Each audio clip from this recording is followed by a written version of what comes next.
이름으로 축복합니다. 아멘. 저는 그 아들만 있어, 아들 하나 있습니다. 딸이 없어서 딸 있는 사람이 되게 부러워요. 그래서 사람이 그렇죠. 있는 것으로 감사하는 게 아니라 없는 것으로 좀 불만이 생기고 그렇습니다. 그래서 딸이 굉장히 예쁘고 그런데 저 친구 목사 중에 딸만 셋 있는 그 목사가 있어요. 너무 부러운 거예요. 그 목사님은 또 저를 부러워하더라고요. 아들 서로 부러워해요. 근데 이제 딸만 셋 있는데 뭐 여자 4명으로 둘러싸여 있다 그래요. 자기는 아주 큰 여자, 이렇게 자기를 늘 감시하는 여자가 하나 있고 좀 더 큰 여자, 조금 작은 여자, 아주 작은 여자 이렇게 4명의 여자로 둘러싸여 있다는데 아주 작은 여자 그때 이제 그 아이가 5살 때 신랑각시 놀이를 했다 그래요. 1시간 동안 신랑각시 놀이를 했다. 그러니까 소꿉놀이겠죠. 신랑하고 각시하고 그래서 이렇게 1시간을 신랑각시 놀이를 했는데 1시간 후에 그 딸이 그 아빠한테 아주 심오한 질문을 하더래요. 아빠 신랑이 여자지? 그러더래요. 1시간 동안 신랑각시 놀이했는데 신랑이 여자지. 신랑이 뭔지도 모르겠어요. 제가 이 얘기를 왜 하냐면 우리가 믿음 생활 하면서도 아마 여기 계신 분들 중엔 모태신앙도 있을 거고 또 20년, 30년 이렇게 우리 직원들 가운데 더 오래 신앙생활 하신 분들도 계실 겁니다. 그런데 아까 그 아이처럼 1시간 동안 신랑각시 했는데 신랑이 뭔지 각시도 뭔지 제일 중요한 거죠. 그것도 놓치고서 신앙생활 할 수 있다는 거예요. 그래서 오늘 함께 나눌 말씀은 히브리서, 믿음에 대해서 말하는 히브리서 11장 1절, 2절 말씀을 우리 함께 읽었는데요. 믿음의 7가지 본질.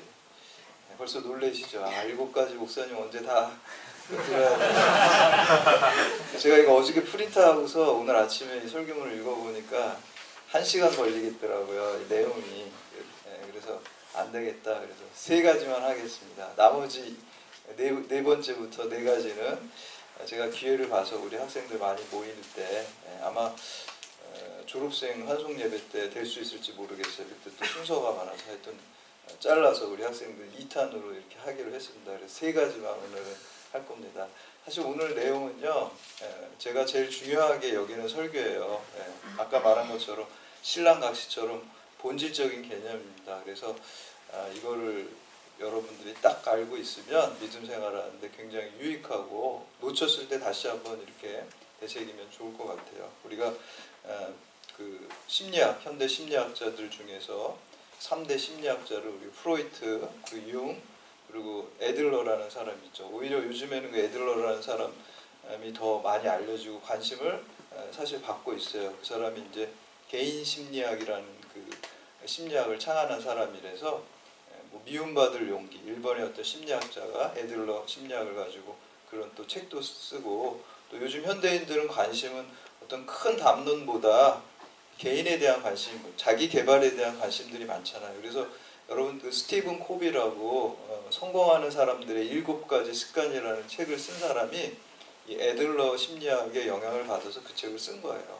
그래서 그게 굉장히 센세이셔널하고 많은 사람들에게 반향을 일으켰죠. 그래서 저도 그 제목을 이렇게 하면서 제가 믿음에 대해서 한번 이렇게 교육시키고 그런 교회 생활하면서 새가족도 양육하면서 이렇게 쭉 정리를 제가 써보니까 7가지가 되더라고요. 더 많이 있겠죠, 믿음에 대한. 그러나 가장 중요한 7가지 우리가 꼭 알아야 되는 거를 말씀드려요. 첫 번째는 믿음의 대상입니다. 우리가 믿을 때 어떤 대상이 확실해야 돼요.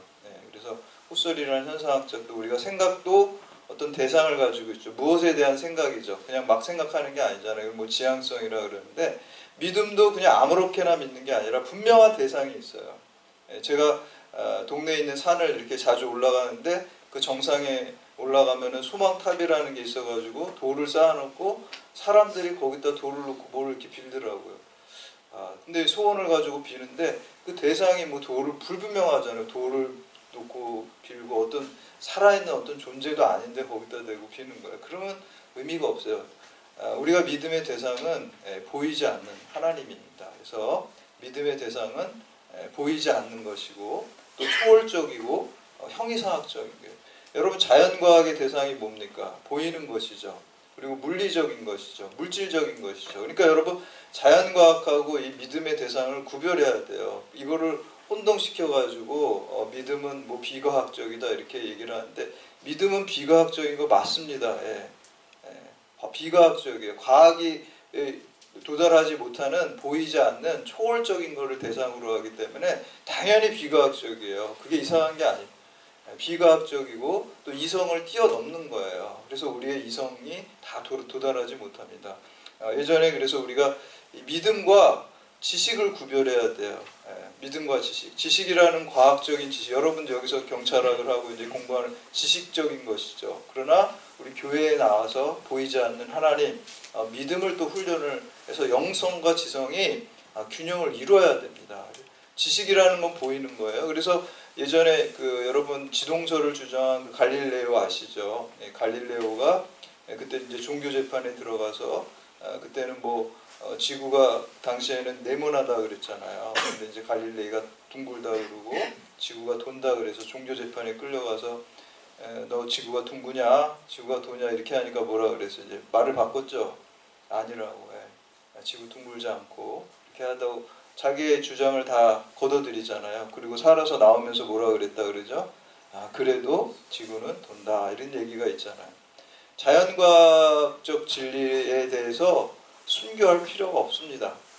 그거는 내가 인정 안 해도 그거는 어떤 물리적인 사실이기 때문에 그것 때문에 죽을 필요가 없어요. 갈릴레오 잘한 겁니다. 근데 동시대에 브루노라는 사람이 있어요. 이건 굉장히 신학자입니다. 근데 이 신학자가 자기가 믿는 하나님에 대한 신앙이 있었어요. 근데 가톨릭 교회에서 교리로 주는 것과 약간 달랐어요. 그래서 종교재판을 똑같이 했어요. 너 지금 신앙을 부정해라. 우리 교회에서 지정한 그 믿음만 가져라. 부정을 했어요. 그리고 화형당해서 순교를 하게 됐어요. 그러면서 그 브루노가 이런 얘기를 했어요. 만약 내가 믿는 하나님, 내가 믿는 이 신앙을 버리면 나는 아무것도 아니기 때문에 나는 이 신앙을 위해서 죽는다라고 죽었다. 왜 그렇죠? 이 사람은 자기가 믿는 보이지 않는 하나님에 대한 믿음, 이게 믿음의 세계입니다. 그러니까 지식으로 해서 죽을 필요는 없다는 거예요. 그거는 내가 그걸 인정하거나 안 하건 객관적인 역사적인 사실이지만 믿음의 세계는 보이지 않는 하나님이기 때문에 그 진리는 주체적인 것이 진리입니다. 그래서 객관적인 게 자연과학의 진리라면은 이 믿음의 세계는 주체적인 게 진리이고 초월적인 것입니다. 그래서 여러분 이거를 지식과 믿음을 잘 구별해야 돼요. 이거를 혼잡해 있으면 여러분 이 책은 뭐죠? 네모나다고 우리가 믿습니다. 이렇게 말할 필요가 없어요. 그냥 아는 것이죠. 그래서 뭐 보는 것이 믿는 것이다라는 격언이 있는데 그거는 잘못되는 거예요. 보는 것은 아는 것이지 믿는 게 아닙니다. 그건 지식이지 믿음이 아니라는 거예요. 그래서 믿을 필요도 없고요. 터툴리안이라는 그 교부는요, 나는 불합리하기 때문에 믿는다 그랬어요. 이성적으로 다 이해가 될 수 없기 때문에. 하나님 여러분 이성적으로 다 이해 못합니다. 우리가 조금씩 알아가는. 그렇기 때문에 우리가 믿음을 사용하는 거예요. 이성적으로 이해되고 합리적인 거는 믿을 필요가 없습니다. 그냥 지식으로 알고 이해하면 끝납니다. 그래서 믿음의 대상은 보이지 않는 것이고 그리고 초월적인 것이고 형이상학적인 것이라는 거 여러분 알고 계셔야 돼요. 그래야지 자꾸 여러분 믿지 않는 친구들이랑 대화하고 그럴 때도 자꾸 보여달라고 그러고 그런 사람들이 있어요. 어떻게 보여줘? 믿음 자체가 보이지 않는 것입니다. 보이지 않는 하나님을 우리가 내 믿음을 사용하고 주체적으로 사용해요. 그래서 믿음의 대상은 보이지 않는 것이죠. 첫 번째 믿음의 본질입니다. 두 번째는 믿음의 내용입니다. 그럼 믿음의 대상은 보이지 않는 하나님이고 초월적인 걸 우리가 믿는데 그 믿음의 내용은 과연 무엇이냐라는 것이죠. 그래서 믿음의 내용은요, 내가 원하는 것을 믿는 것이 아니라 하나님께서 약속하신 이 말씀, 이 하나님의 말씀이 이루어진다는 것을 믿는 거예요. 내 생각대로 내가 뭐 좋은 대학에 경찰대학에 합격하기를 믿습니다. 내가 높은 자리에 올라가기를 믿습니다. 그냥 내 마음대로 내 욕망이 이루어지는 걸 믿는 것을 기복신앙이라고 합니다. 반면에 하나님의 말씀이 이루어지는 것을 믿는 것을 기독교 신앙이라 그래요. 이 말씀이 성취되고 말씀이 이루어지는 것을 믿는 거예요. 그래서 여러분들 기복신앙과 기독교 신앙을 구분해서 우리가 알고 있어야 돼요. 연세대학교에 그 지금 원로 교수로 계신 유동식 교수라는 분이 있어요. 이분이 민속 종교와 한국 문화라는 유명한 책을 썼어요. 그래서 한국 종교를 잘 분석을 했는데 우리나라에 유교, 불교, 무교가 들어온 게 한 4세기가 됐대요. 중국을 통해서 다 그때는 들어왔죠. 뭐 공자, 맹자하는 유교가 들어왔고요. 또 석가모니 불교도 사실 인도 통해서 중국을 통해서 들어왔고요. 또 이제 노자, 장자 이런 그 도교가 또 들어오게 됐어요. 중국을 통해서 들어왔는데 그 유불도 이전에 원래 우리나라의 전통 종교는 샤머니즘이었다 그래요. 무속 종교라 그래요. 그래서 유교가 들어오던 불교가 들어오던 또 도교가 들어오던 다 무속화됐다는 거예요. 전부 거기에 녹아졌대요. 그리고 우리가 그 19세기, 18세기, 19세기 들어오면서 이제 기독교가 또 이렇게 들어오게 되잖아요. 우리나라에 미국을 통해서. 근데 그 미국을 통해서 들어온 기독교도 무속화되고 샤머니즘화 됐다는 거예요. 그래서 자기 기복적인 걸 우리 남편 잘 되게 사업 잘 되게 해주세요. 우리 아들 좋은 대학 가고 출세 해주세요.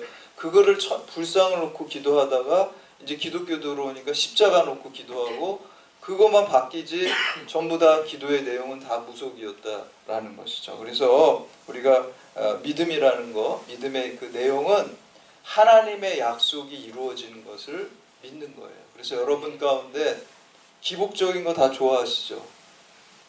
저도 좋아합니다. 저도 기복, 비복 많이 합니다. 기복 싫어하는 사람이 없어. 그러나 우리가 분별해야 돼요. 기복보다 더 중요한 것은 하나님이 우리가 기복적으로 구하는 것들은 여러분 영원하지 않습니다. 그건 썩어져 없어지는 거. 그 기복적인 뭐 좋은 대학에 가고 나한테 좋은 위치를 주고 하는 것들은 영원한 하나님 나라의 뜻이 이루어지기 위해서 그거를 사용하라고 잠깐 준 거예요. 그게 목적이 돼서는 안 돼요. 그거는 수단입니다. 그래서 자연인과 신앙인의 차이점은요. 기복적인 것들을 자연인들은 목적으로 삼아요. 그렇기 때문에 그 나중은 멸망이 되는 거예요. 그러나 신앙인들은 기복적인 것들을 수단으로 여깁니다.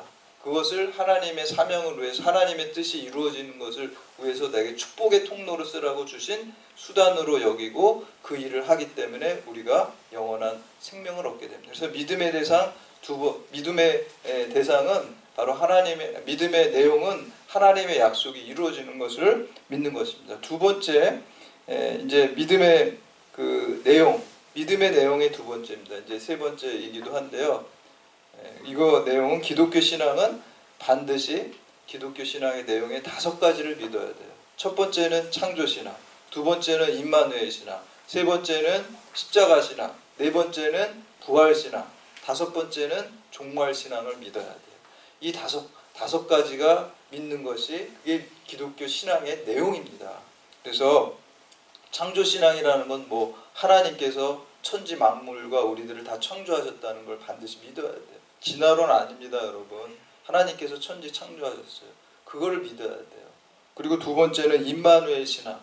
하나님께서 여러분과 늘 함께 계신다는 거예요. 지금 여러분 안에도 예수 그리스도께서 성령으로 여러분 안에 늘 임마누엘로 함께 계세요. 그렇기 때문에 여러분 믿음이 있는 거고요. 이 자리에 나오신 거예요. 근데 늘 계신데 이 늘 우리 안에 계신 성령님, 예수 그리스도의 영이죠. 영이신. 그래서 우리가 내 안에 주님이 계시고 예수님이 계시다는 거는 성령의 형태로 우리 안에 계시다는 의미거든요. 성령이 예수님의 영이고 하나님의 영이시기 때문에 그 예수님께서 늘 우리 안에 계신데 인격적인 분이시기 때문에 우리가 열심히 말씀과 기도와 예배 자리로 나오게 되면 성령이 충만하게 돼요.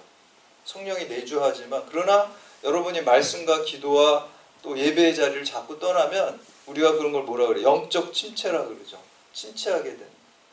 성령이 우리 안에 내주는 하시지만 침체하고 충만한 것들은 우리의 선택에 의해서 달라질 수 있어요. 그래서 여러분들이 늘 말씀, 기도, 예배 자리로 나와야 됩니다. 그래서 임마누엘 하신 우리 주님이 성령께서 우리 가운데 충만해져야지 성령의 열매가 열릴 수 있고 충만해야지 하나님의 뜻이 우리를 통해 이루어질 수 있어요. 그래서 여러분 그냥 너무 그냥 주님만 모시고 사는 요 정도 충만하지 못한 상태는 그냥 나만 겨우 구원받지 하나님의 일을 이룰 수가 없다는 거예요. 그래서 여러분 충만하기를 힘쓰고 말씀, 기도, 예배 자리로 여러분 늘 나와야 되는 것입니다. 세 번째, 십자가 신앙입니다. 십자가, 예수 그리스도께서 십자가에서 죽으셔서 우리가 그것을 믿음으로 말미암아 구원받은 거예요. 믿음으로 여러분 우리가 다 죄인이지만 다 천국 커트라인 밑에 있지만 믿음으로 말미암아 구원받았어요.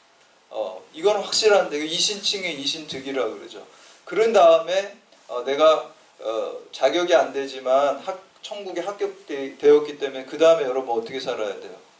이제 천국 합격됐으니까 막 그냥 아무렇게나 살자 이러면은 구원파 이단 되는 거죠.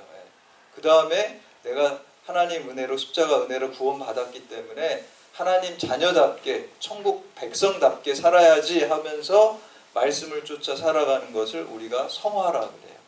이 성화 때문에 구원받는 건 아니에요. 이미 은혜로 십자가 은혜로 구원을 받은 다음에 거기에 맞게 합당하게 천국 백성답게 우리가 행함을 하는 것이죠. 그래서 십자가 신앙이 있어요. 네 번째는 부활 신앙이 있어야 됩니다. 그냥 십자가의 고난만 있고 끝나면 기독교는 비극의 종교예요. 반드시 부활이 있고 그거는 상징적인 것이 아니라 정말로 나중에 다시 우리가 부활하게 되는 것입니다. 마지막으로는 종말 신앙이 있습니다. 종말이 있습니다. 이 세상에 반드시 끝이 있어요.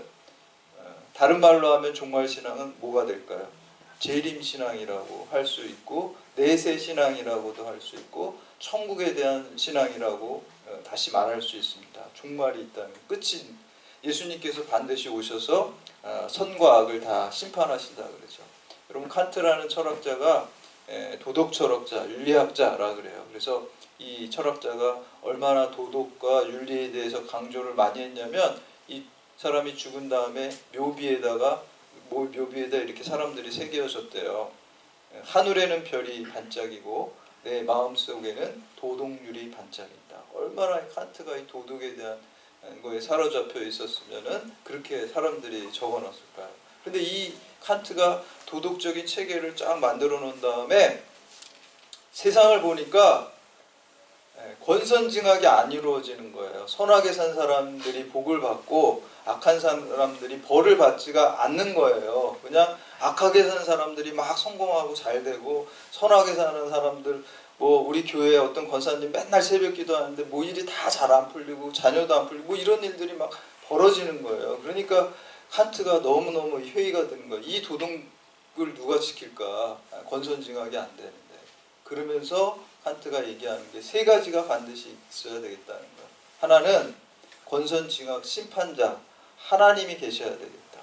두 번째는 자유의지가 있어야 되겠다 그래요. 여러분 이게 죽어있는 뭐 이런 거에다가 도덕적인 심판을 가할 수가 없죠. 또 한 가지는 강아지나 뭐 본능에 의해서 사는 짐승한테 우리가 선과 악을 물을 수가 없죠. 또 로봇한테 선과 악을 물을 수가 없죠. 그러니까 자유가 있어야 돼요. 우리가 선을 하나님 말씀을 쫓아 살 수도 있고 또 하나님 말씀과 반대로 불순종하면서 살 수도 있는 자유가 있어야지 심판을 할 수 있어요. 여러분에게는 자유의지가 있습니다. 그걸 선악간에 선택할 수 있는 심판할 수 있고 세 번째는 영원히 불멸해야 되겠다. 여러분 죽은 다음에 다 끝나버리면 심판할 수가 없잖아요. 우리 경찰에서도 뭐 이렇게 범인을 쫓고 조사하다가 죽으면은 더 이상 수사 안 하는 걸로 제가 알고 있어요. 근데 죽으면 소용없어요. 그렇기 때문에 영원히 불멸해야 돼요. 지옥 가도 여러분 죽는 게 아니에요. 우리가 죽음으로 표현하지만 하나님과 단절된 상태를 죽음이라고 그냥 얘기를 하는 거지 죽지 않고 고난을 영원히 불타는 데서 고난을 받게 돼요. 그러니까 반드시 선악간에 하나님이 심판하신다는 것을 여러분 믿어야 됩니다. 부활신앙, 또 재림신앙, 또 종말신앙 그런 것들이 있어야 됩니다. 그럴 때 우리 히브리서 11장 6절에서 하나님 믿음이 없이는 하나님 기쁘게 할 수 없다는데 뭘 믿어야 된다 그랬어요. 하나님이 계시다는 걸 믿어야 되고 하나님께서 반드시 하나님을 찾는 자, 하나님 말씀을 쫓아 사는 자에게 반드시 상 주시는 것을 여러분 믿어야 됩니다. 그래서 오늘 이렇게 믿음을 가지고 하나님께 칭찬받고 또 장차 하나님께 상급받는 여러분들 다 되시기를 주님의 이름으로 축원합니다. 아멘.